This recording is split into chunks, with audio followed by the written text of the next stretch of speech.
It was only in 2006, I think, I got this opportunity to play in a bar called Zenzi in Bandra. And it was a solo gig, just me, my guitar and my gungroos on my feet. And I played for about an hour and a half for a very, very sparse crowd initially, which was about 8 to 9 people, which slowly became 200 people at the end of it, and there was no space to even stand. And after the gig, there were these two guys who came up and walked up to me and said, "Nice gig, dude, nice songs." And to my surprise, it was Vishal Dadlani from Vishal and Shekhar group and Pentagram, of course. And he said, "What are you doing? Are these songs yours?" And then I gave my sob story as to how many songs I have and how many demos I've created and how many record labels have rejected me very promptly for the past 8-9 years. And that's when Vishal looked at Shekhar and invited me to their studio the next day morning to talk. Raghu actually came to us to sing for films because he's got this really beautiful voice. And the moment we heard his song, Shekhar and I felt that, we should put out his album ourselves. So we started our record label just specifically to put out Raghu's music because we felt that his music would elevate the state of non-film music in India at this point. After a long time, we're hearing something which is really soulful, something really pure, something original. The way he's actually put this whole Raghu Dixit project, the album together, was unbelievable. We were just playing it for all our celebrity friends who came to the studio. I was with Vishal and Shekhar in the studio. We were recording some songs, and Vishal just told me that there's this really great musician from the south, and he says, "I'll give you the CD and you must hear it."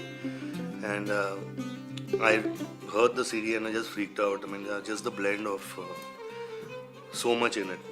Just the music, the guitar, the voice. I mean, it was so brilliant and so soothing.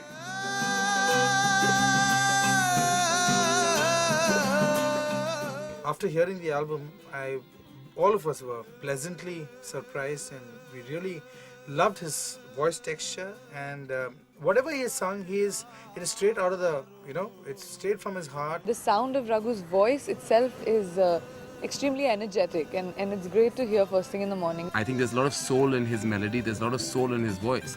I think he's got so much of variation in his voice. I mean, there's some songs you really want to dance, there's some songs you just want to hear him. There's some songs with so much of emotion he sings. I mean, so I think he's a great talent. It's very difficult to get such kind of variation.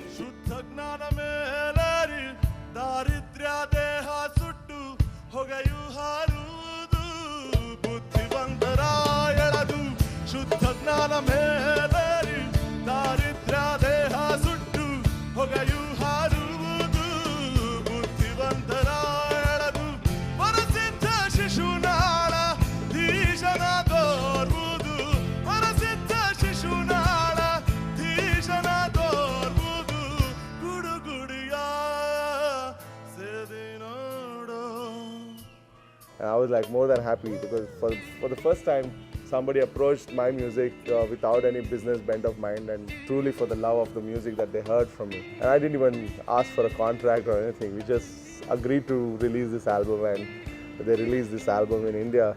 Instantly reached to a lot of crowd in India, and the phenomenon called the Raghu Dixit project was born.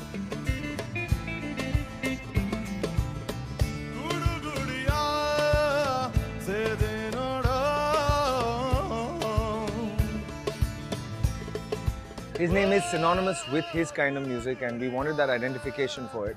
As it stands, that album has gone global. There are some of the most beautiful songs I've ever heard on that album. Whether it's Ambar, which is my personal favorite, or No Man Will Ever Love You, Like I Do, or Gudguriya, which is a Kannada song, but so beautiful that it touches people across the world. And just every single song on that album is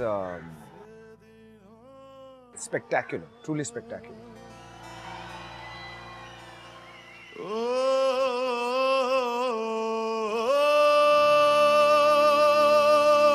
Really, it was a culmination of work that had gone in for 12 years. Raghu had jammed with various people, and if you look at the credits on that album, you see everyone who's played in South India has been part of it. And that album really became successful and led to the band spreading all over India.